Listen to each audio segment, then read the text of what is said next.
Hello students, welcome to Biomentors classes online.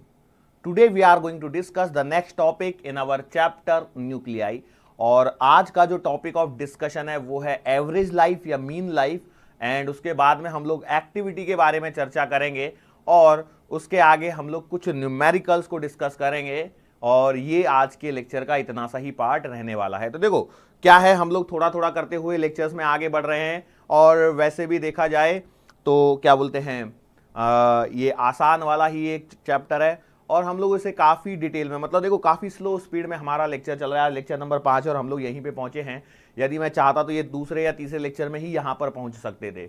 उससे क्या होता था, स्पीड ज़्यादा हो जाती थी और स्पीड तेज होने के कारण कई बार क्या होता है, कई बच्चों को समझ में नहीं आता है। तो हम लोग कोशिश करते हैं कि स्पीड को मेंटेन रखा जाए, थोड़ा स्लो रखा जाए। देखो slow and steady wins the race, वही वाली बात है। धीरे धीरे समझते चलिए और हर एक टॉपिक को कवर करते हुए चलिए। ऐसा नहीं कि भैया चल रहे हैं और फास्ट चल रहे हैं, सिलेबस जल्दी खींचना है, इसके चक्कर में कुछ टॉपिक ही उड़ा दिए, ये टॉपिक ही नहीं पढ़ाया, वो टॉपिक रह गया, ये रह गया, वो रह गया, ये कराया ही नहीं है, या बहुत ही ज़्यादा स्पीड में निकल गए। ऐसा नहीं हो, इसके लिए हम लोग स्पीड को धीरे धीरे चला रहे हैं। अब बिना समय गवाए हम लोग क्या करते हैं, अपनी हेडिंग डालते हैं और हेडिंग है आपके पास में एवरेज और मीन लाइफ, एवरेज या मीन लाइफ। अब मैं आपको यहां पर बता दूं, हम लोग देखो क्या होता है, एवरेज लाइफ या मीन लाइफ जो है वो बेसिकली होती क्या है। तो आप लोगों को पता होना चाहिए कि जो भी आपके पास में रेडियो एक्टिव सब्सटेंसेस हैं उनकी जो लाइफ है वो 0 से लेकर के इन्फिनिटी तक कुछ भी हो सकती है। अब हम लोगों के पास में क्या करना है कि भैया हम लोगों को इन सब की लाइफ का क्या लेना है, एवरेज लेना है। एवरेज वर्ड ही अपने आप में बहुत कुछ चीजें बता देता है। एवरेज बोलो या मीन बोलो, दोनों का मतलब तो एक ही है, माध्य आयु। हिंदी मीडियम वाले बच्चे उनको ध्यान रखें, माध्य आयु, ठीक है। अब इस मीन लाइफ को जो हम लोगों ने डिफाइन किया है, ये देखो अलग अलग सिंबल आपको मिल जाएंगे। कई जगह आपको टी एवरेज लिखा हुआ मिल सकता है, टी एवरेज। कई जगह कैपिटल टी एवरेज लिखा मिल सकता है, कई जगह सिर्फ कैपिटल टी लिखा हुआ मिल सकता है, कई जगह सिर्फ टाओ करके सिंबल बना देते हैं। तो सब सिंबल्स अल्टीमेटली मीन लाइफ या एवरेज लाइफ को ही इंडिकेट कर रहे हैं। मैंने बोला ठीक है। नाउ अब सवाल ये उठता है कि ये बात तो ठीक है, ये बात तो हमें समझ में आ गई, इसमें तो कुछ नहीं था, ये तो सिंबल थे, लेकिन आखिर ये मीन लाइफ आखिर है क्या। तो देखो यदि हम लोगों ने कोई भी रेडियो एक्टिव पदार्थ का, कोई भी रेडियो एक्टिव सब्सटेंस है उसका, यदि मैंने एक सैंपल लिया तो उसके अंदर में जहां पर मैंने सैंपल लिया है, जिस समय पर मैंने कैलकुलेशन चालू की है, उस समय t इज 0 पर हमारे पास में n0 पार्टिकल रहेंगे। मैंने बोला यस सही बात है।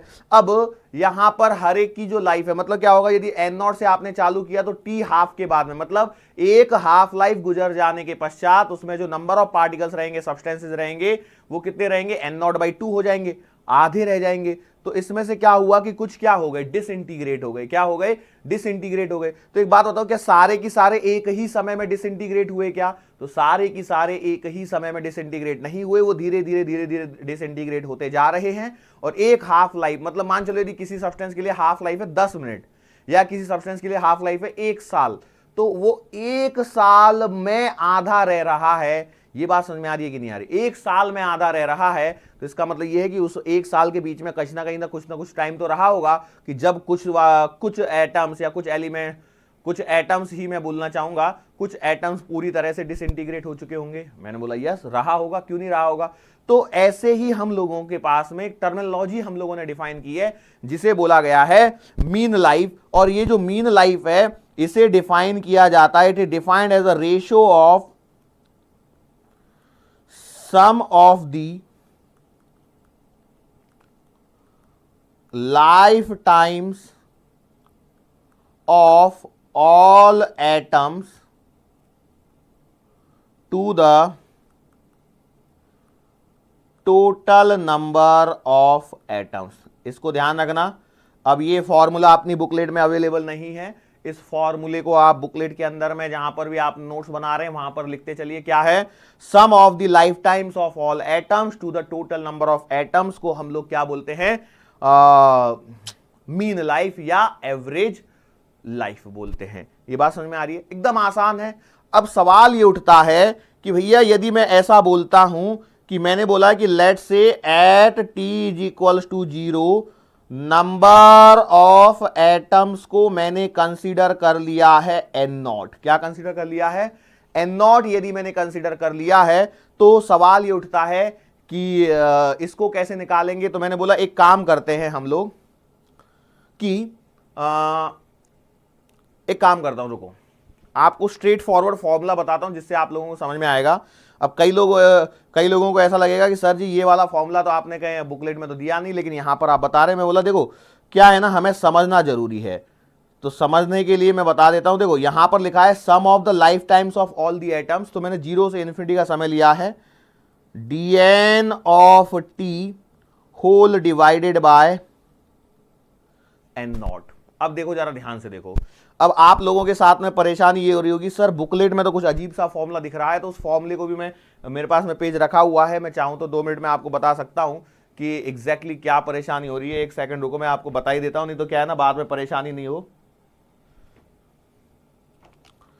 हाँ देखो यहां पर लिखा है let N be the number of atoms that exist at a time t between t and t plus d t. देखो एक करेक्शन है टी प्लस डी टी, और बोला है let the D N atoms are decayed then mean और average life equals to integration N not to 0 T D slash N लिखा है, उसको करेक्ट करना है, उसको बनाना है ये वाली चीज ब्रैकेट के अंदर में डी एन इंटू टी। अब ये डी एन क्या है, टी क्या है, इसको हम लोग समझते हैं।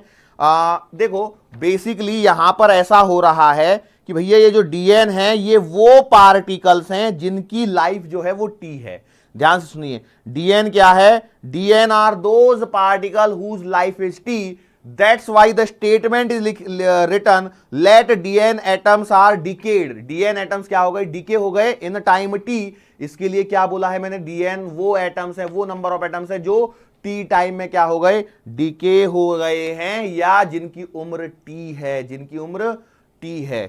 ठीक है, तो जो यहां पर लिखा है वो भी सही है और जो मैं यहां पर लिख रहा हूं वो भी सही है, क्योंकि अल्टीमेटली जो इक्वेशन यहां पर लिखी हुई है वो इसी में कन्वर्ट होने वाली है। क्योंकि मैंने बोला कि जो लाइफ टाइम है वो 0 से लेकर के इन्फिनिटी कुछ भी हो सकता है। तो ध्यान रखना, बुकलेट में मैंने क्या बोला था, जो न्यूमरेटर वाला पोर्शन है उसको क्या कर देना है, जो ब्रैकेट डीएन इंटू टी लिख देना है। वहां पर स्लैश का साइन आ गया है, थोड़ा सा एरर है, उसको करेक्ट कर लीजिए और बाकी कुछ भी नहीं है। अब यहां पर वहां पर तो लिखा हुआ है क्लियरली, मैं लिख देता हूं डीएन क्या है? Those atoms whose life is t. ये वो है जिनकी उम्र कितनी है? टी है। इसका मतलब यह है कि जब टी समय गुजर चुका है तो ये डीएन नंबर ऑफ एटम्स क्या हो चुके हैं? डिके हो चुके हैं। क्या ये वाली बात आप लोगों को समझ में आ रही है? बिल्कुल आनी चाहिए, सिंपल सी बात है। अब मैं जानता हूं कि नंबर ऑफ एटम्स प्रेजेंट जो लिखा जाता है वो लिखा जाता है एन बराबर N naught E to the power minus lambda t. तो मुझे बताओ, जब मुझे ये लिखना पड़ेगा एवरेज, तो मैं लिखूंगा integration 0 to infinity d N naught E to the power minus lambda t into t upon N naught. क्या ये वाली बात समझ में आ रही है आप लोगों को? कुछ रह गया क्या मेरे से? अरे रे रे रे, मैंने एक ही स्टेप में मार दिया directly. Okay okay okay okay, इसके कारण ऐसा हो गया। मैं बोला ऐसा कैसा हो गया, इंटीग्रेशन ही नहीं कर पाऊंगा मैं। देखो यहां पर इंटीग्रेशन करना है ना मेरे को, एक स्टेप ही खा गया मैंने क्या कर दिया, डायरेक्टली एन की वैल्यू मैंने यहां पर पुट कर दी। मैंने क्या किया कि एन की वैल्यू डायरेक्टली पुट कर दी, जो कि नहीं कर सकता। क्यों नहीं कर सकता? मेरे पास में ये रिलेशन है एन बराबर N naught E to the power minus lambda t. ये बात सही है। अब आपको चाहिए डीएन। डीएन क्या आएगा? डीएन से क्या मतलब समझते हो? What do you mean by dN? DN का मतलब अभी के लिए तो आपने बोला डीएन वो एटम्स हैं जो जिनकी उम्र टी है, मतलब जो डिके हो चुके हैं। लेकिन मैं जानता हूं कि भैया एन का मतलब होता है N naught E to the power minus lambda t, और डीएन का मतलब है इसका डिफरेंशिएशन, मतलब आपको डिफरेंशिएशन आना चाहिए। और डीएन का जो मीनिंग यहां पर निकल के आएगा वो निकल के आएगा differentiation with respect to N, मतलब जो वेरिएबल है उसके रिस्पेक्ट में डिफरेंशिएशन। तो मैं आपको बता देता हूं कि कभी भी यदि कहीं आपको जरूरत पड़े, जैसे आपके लिए लिखा हुआ है y is equals to p into t, और बोला गया है सारे वेरिएबल हैं, तो इनका यदि आपको डिफरेंशिएशन करना है तो ये किया जाएगा dy बराबर p t into D P plus का p इंटू डी टी। देखो सिंपल सी बात है, इसको u माना, इसको v माना और u इंटू वी का रूल लगाया है। बट क्या है, dy बराबर t into D P. Video मतलब पीछे वाले को कांस्टेंट रखा है, पहले वाले का डिफरेंशिएशन किया, फिर जब p लिखा तो पीछे वाले का डिफरेंशिएशन किया dt। इस ऐसा जब कर रहे होते हैं तो एक को पूरी तरह से कांस्टेंट मान के ही डिफरेंशिएशन किया जाता है जब मोर देन वन वेरिएबल होते हैं। अब ये जो रूल है ये आपको आपके पास में लिख के रखना है। अब हम लोग अपने मेन मुद्दे पे बात करते हैं, वो है dn निकालने की। तो dn का मतलब, n का मतलब है n not E to the power minus lambda T. तो dn कितना आएगा, so dn will be equals to n not into E to the power minus lambda T into minus lambda. क्यों, E to the power minus X का differentiation कितना होता है, E to the power minus, जैसे मान लो E to the power मैंने बोला होता -2x, तो इसका डिफरेंशिएशन आएगा -2 into E to the power -2x। ये डिफरेंशिएशन है भैया। अब वही मैंने यहां पर किया, यहां पर लैम्डा लिखा है तो मैंने लैम्डा ले लिया। सो dn की जो वैल्यू आ रही है वो आ रही है dn बराबर minus lambda N naught E to the power minus lambda t. अब मुझे dn की वैल्यू पुट मिल चुकी है, तो मैं यहां से लिख सकता हूं t बराबर, लिमिट में 0 से इंफिनिटी, dn की जगह में ये वैल्यू पुट करूंगा तो ये आएगी minus lambda N naught E to the power minus lambda t, और इनटू टी यहां पर आएगा, और कुछ और रह गया है क्या, इनटू टी, और साथ में आएगा dt। साथ में क्या आएगा, dt। तो भैया ये यहां पर इक्वेशन बनने वाली है, और अपॉन में आपका n नॉट जो है वो चल रहा है, वो आपका एज इट इज ही रहने वाला है। क्या ये बात क्लियर हो गई? ओके, चलो ठीक है। ये dt कहां से आया, मैंने यहां पे dt नहीं लिखा है क्या, ओहो। अब देखो यहां पर आगे मुझे रिकॉल क्यों हुआ dt रह गया, क्योंकि किसके रिस्पेक्ट में इंटीग्रेशन करूं यही नहीं पता लगा, जबकि मैंने यहां पर आपको बताया dy बराबर t dot D P plus का p डॉट dt है, मतलब यहां पर भी आपका dt आएगा। एक बार और डिफरेंशिएशन करके दिखा देता हूं आपको क्या है, नहीं तो कई लोग और कंफ्यूजन में घूमते रहेंगे, जिंदगी में क्या हो रहा है कुछ समझ में नहीं आ रहा है। देखो n बराबर n not E to the power minus lambda T, तो लेफ्ट साइड में आएगा dn, इधर में आएगा n not E to the power minus lambda T into minus lambda into D T, क्योंकि with respect to T differentiation किया हुआ है, ये वाली टर्मिनोलॉजी है। ठीक है, तो ये वाली टर्मिनोलॉजी यहां पर dn की जगह पर इतनी वाली टर्मिनोलॉजी आ गई, ये t आपके पास में पहले से था, वही मैंने यहां पर लिखा हुआ है। अब इसके आगे आपके पास में कुछ नहीं करना है, इसको सॉल्व करना है बेसिकली। तो इसको क्या करना है, सॉल्व करना है। तो सॉल्व करने के लिए देखो n नॉट कांस्टेंट है, बाहर जाएगा तो n नॉट से n नॉट कट जाएगा, ये बाहर बचा रहेगा लैम्डा, तो आपके पास में आएगा t बराबर माइनस का लैम्डा, और इंटीग्रेशन 0 से लेकर के infinity e to the power minus lambda T into D T.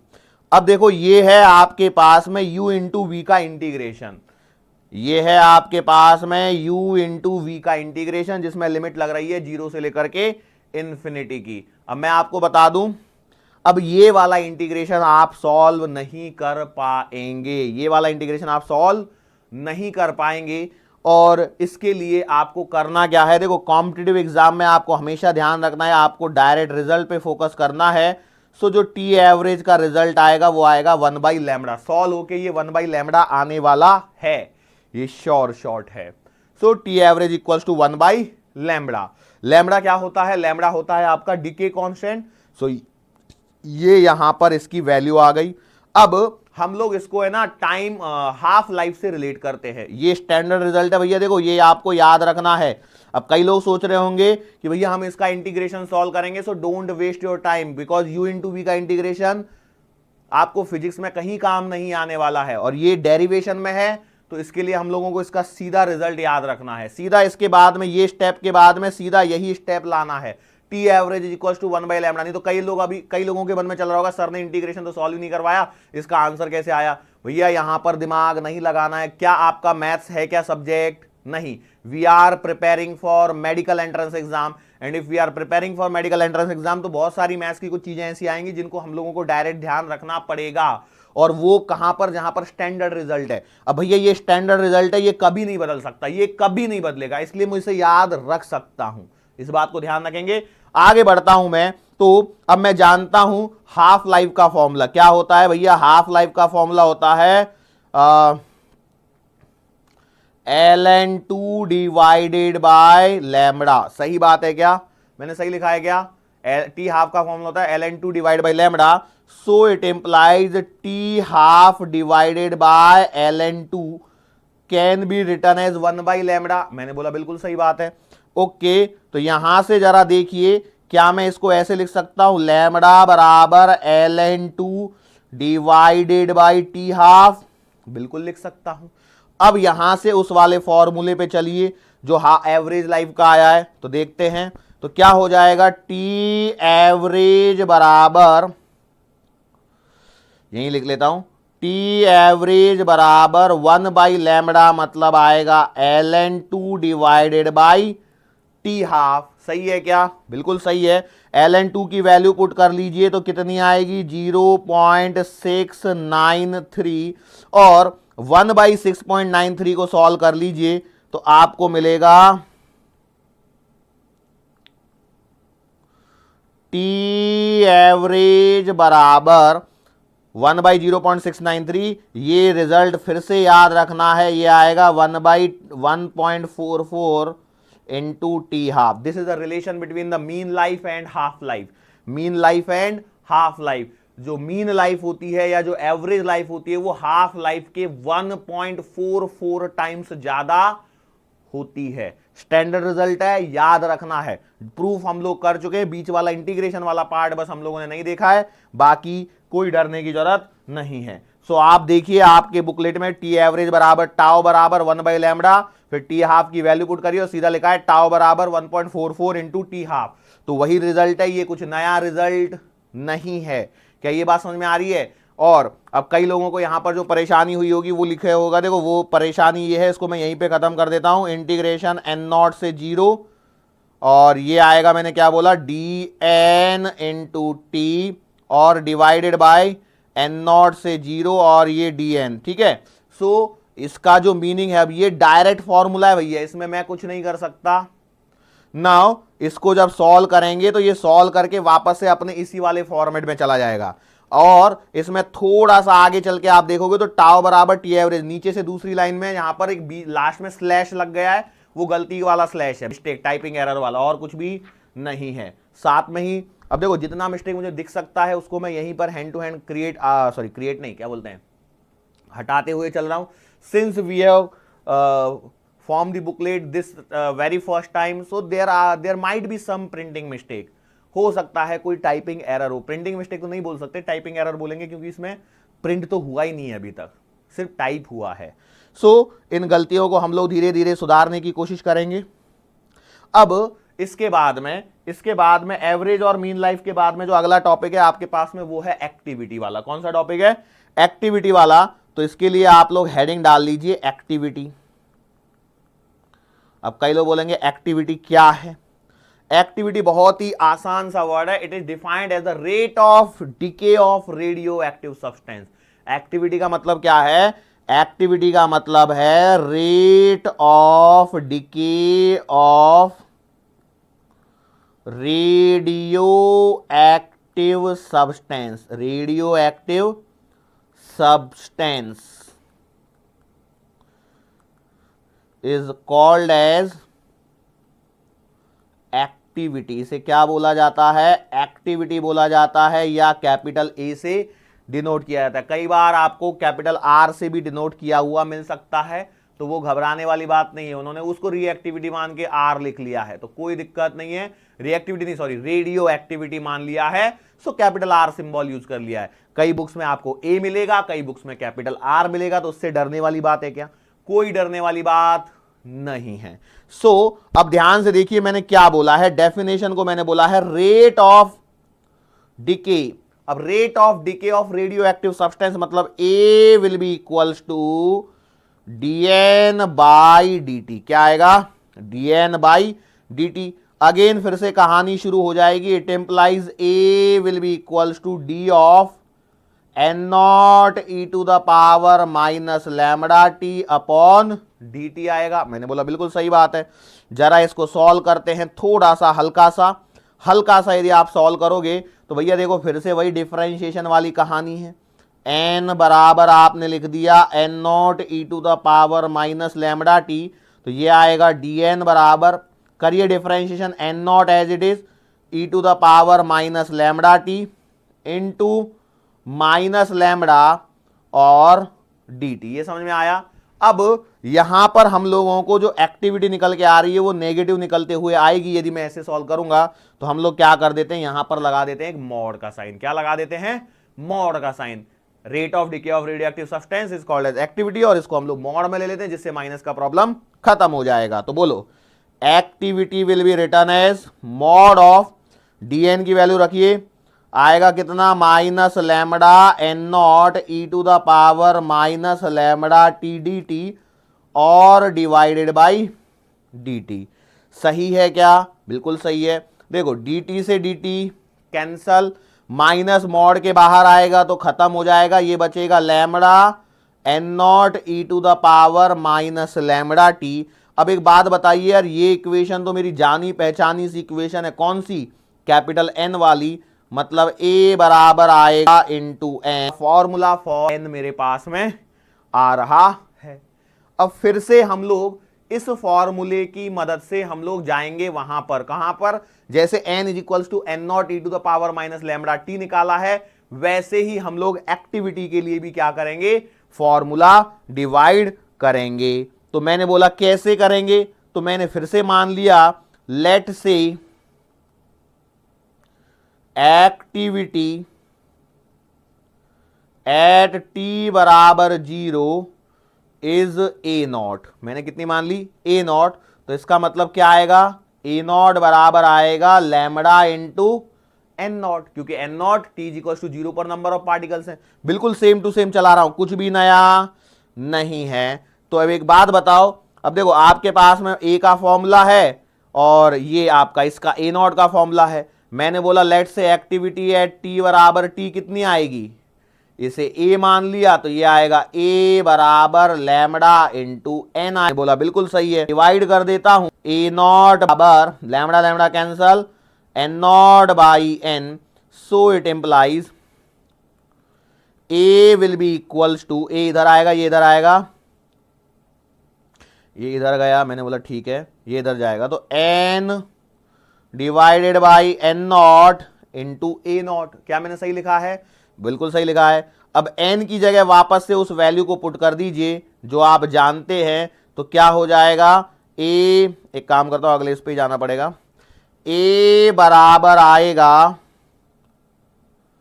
N not into E to the power minus lambda T upon N not into A not.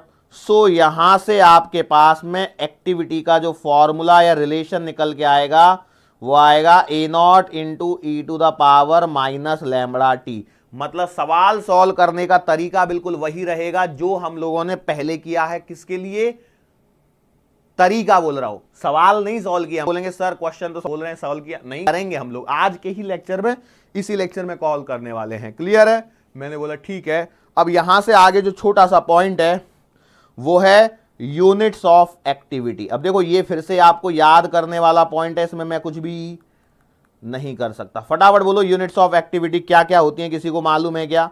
हो सकता है ना कई लोगों ने इसको पढ़ा हुआ होगा नोट्स को, तो मैं बता दूं आपको, ऐसा यूनिट ऑफ एक्टिविटी जो होती है वो आती है बैक्वेरल। अब बैक्वेरल की स्पेलिंग यार, बैक्वेरल यही होगी, BECQUEREL। ऐसा यूनिट ऑफ एक्टिविटी क्या आएगी? बैक्वेरल। ध्यान रखना, हो सकता है सवालों में आपसे कहीं पूछ ले। अब यहां से हमारे पास में एक्टिविटी की डेफिनेशन से एक पॉइंट रिकॉल करो, वो है कि एक्टिविटी का मतलब होता है रेट ऑफ डिसइंटीग्रेशन, बराबर है, या rate of radio active, sorry rate of decay of radio active substance.